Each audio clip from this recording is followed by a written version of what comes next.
Hello, welcome everyone to another episode of Build It and They Will Come in the Akhund Forbes podcast series. Today we have a very unique guest. Usually we've spoken to and had conversations with business leaders who are there building their businesses. But today we're talking about a very unique kind of building, a very unique kind of making, and that is aesthetic making. My guest today is one of the leading artists in Pakistan. She spends her time between Pakistan and Sri Lanka. She's a graduate of the National College of Arts, and she went on to attain her doctorate from Oxford University. She has regularly been commissioned by international art biennales, most recently in Istanbul 2022, and she has an exhibition opening coming up in Qatar as well.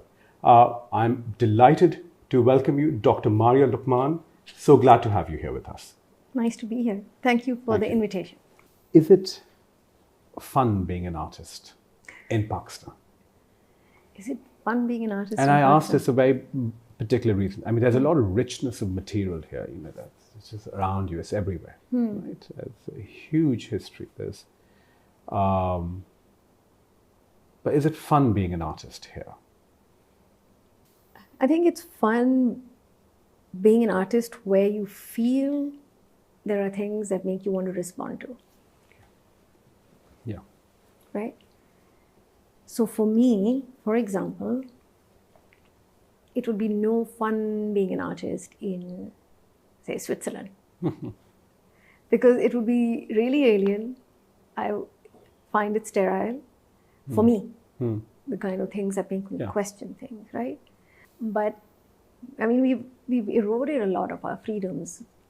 I was getting at that as well. Yes. Right? Yeah. Because even if you read old newspaper articles, the sorts of things people would write about, talk about, question, engage in. Yes. Those questions are not being asked with the same irreverence. To art. To art, yeah. Right? Yeah. You know, you're just sort of like, oh, he's a critic, he's writing about me, you know, Tarif likho sirf, right? Yes. Just praise, and you cannot really be, or criticism is considered to be personal as opposed to. Of the work and not really taken personally that way. Yeah. And all of us actually. Yeah, we're all guilty of that. Not only here, worldwide, Yes. right? Everybody is too thin-skinned. You know, and I don't know whether social media has exacerbated that, you know, but perhaps it has. So you can mock people on social media, you know, you can love people on social media. And it's just really quick because you're supposed to put a like in that many seconds, right? And I think that's what art does. Yes. It tells you that do not jump to conclusions in haste. Slows you down. You try and slow things down a bit. Yeah. Unpack them, Unpack as them. you say. Yeah. Unpack them, slow down, and sort of see a different way. Reflect. And reflect. Yeah. Just slow down. When you make, is this in your mind when you're making, when you're building? This is what you want to achieve, to make people reflect, unpack, slow down, understand, and question? Is that going through your mind when you're making that? See, I think that becomes embodied.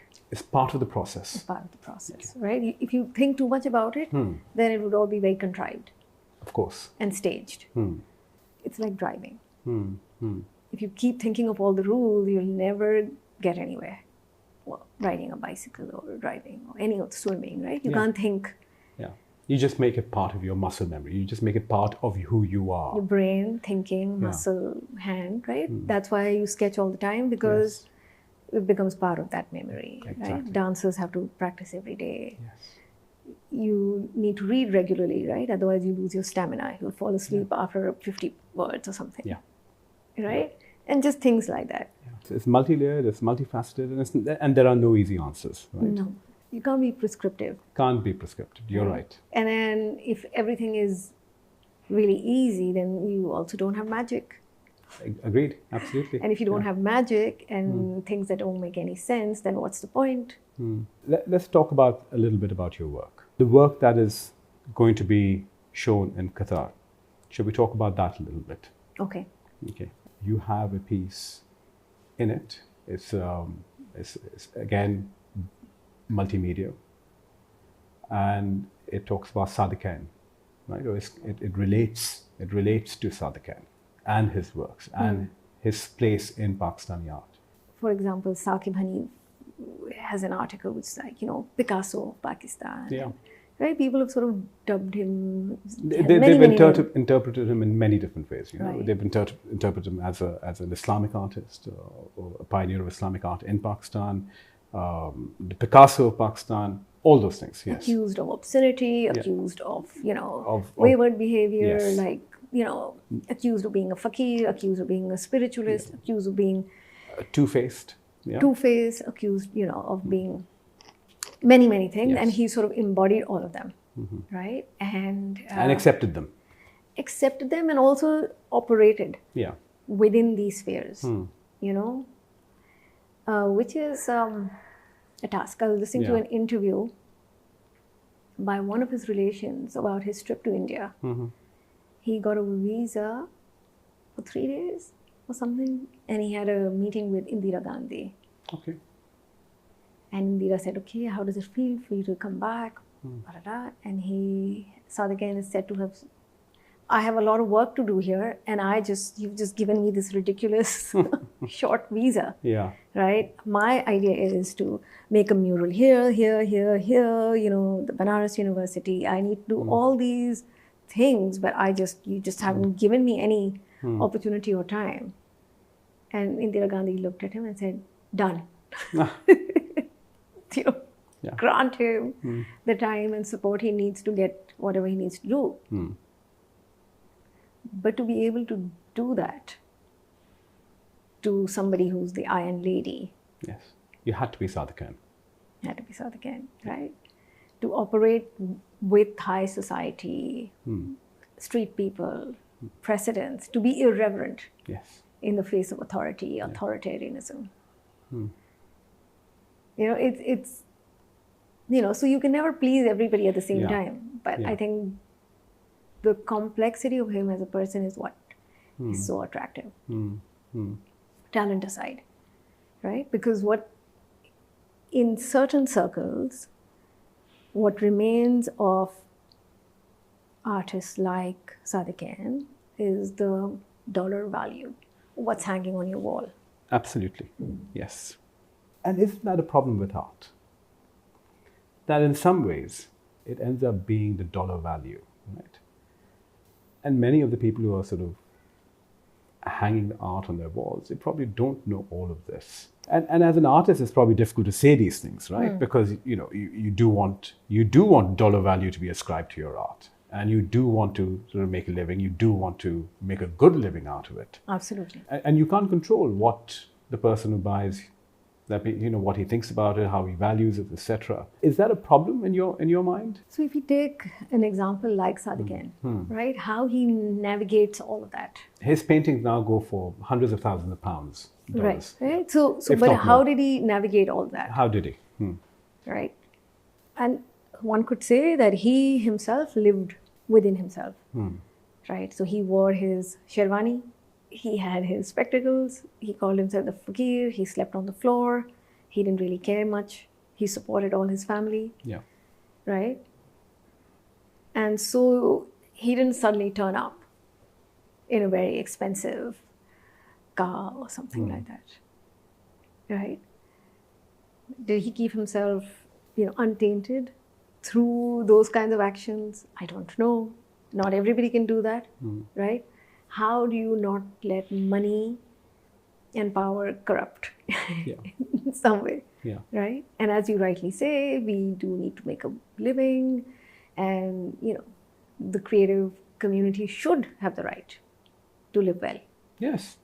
It's a fine balance. It's a really fine balance. And there's no easy answer. Right? A lot of difficult artists, for example, when they're gone, they're no longer alive, Their families make a lot of decisions which the artist would have never done in their lifetime. Exactly. Right? Yeah.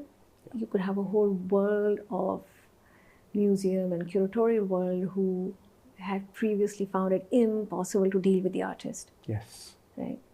And they can deal with the estate, or they can deal with the younger person in the family who is not so antagonistic or attached to the work, or has, you know, so there are many reasons. So you have personalities like, so if you had, say, a Picasso, right? Picasso knew how to work with money. Yeah. He knew how to live well. He knew how to, you know, he knew how to have multiple wives. He knew how to be a misogynist. He knew how to play with power. He knew, you know, he had his alliances with the Communist Party. For the longest time, he was not allowed to go to the United States. You know, there were many other things about Picasso which we will no longer talk about, right? But he knew how to live well and spend it, right? But there's irreverence. You know, so if we compare Sadiqian to Picasso, Picasso knew how to live well, spend, but he was irreverent. Sadiqian couldn't be bothered about spending or have a taste for any of that. He claimed that I'm not interested in that kind of embellishment, right? Then what they have in common is irreverence. And I think that's what it takes. Because money will come, should come. But if you're not constantly sucking up, right? Yeah. I think it keeps a good balance. Yeah. Every viewer who comes into an exhibition brings themselves, their history, their perspective to that. Yes. And in a way, the work changes with each viewer's history, with each viewer sort of bringing himself to bear upon that work. And time changes things. And time changes things as well, right? And therefore, one work that was perhaps 50 years ago could be viewed differently today with a different history, and the history of the artist, the history of the times, the context of the place, and the context of the viewer. Yeah. Absolutely. And it's ever evolving that way. It evolves, and you know, people are forever reassessing. Yes. Right? Yeah. In some ways, you know, people who, you know, there's a lot of fall from grace in some cases. And then in other instances, there's like, we overlook this. So there are these two extremes, right? But then at the same time, there are artists who could be forgotten. And then you're like, oh, actually, you know, this is a really important artist we need to look at. Or we've only looked at this and we haven't looked at that. Yeah. You know, and that was never understood, but now it just makes absolute sense because, right? Yeah. Everyone's a critic. And everybody's a critic. Everyone is a critic. Which is fine, but if somebody actually wears a hat of a critic, then at least slow it down. Yeah. Slow down the quick responses. Reflect. And if something is wonderful and it's unanimously sort of, you know, then you show how and why. Because not everybody has the skill set to articulate it, right? So it has to be about the mind. And the work. And the work. Yeah. Work, of course, but I'm just saying it has to be about the mind, the work, the context. The context, right? Yeah. It's like a bowler, right? You're a really wonderful bowler. First the bowling. Yes. Right? And then comes everything else. Dr. Mariah Lookman, thank you so much. It's been an enlightening, pleasurable, wonderful conversation. Thank you for being here today. Thank you. Thank you. It's been fun. Thank you.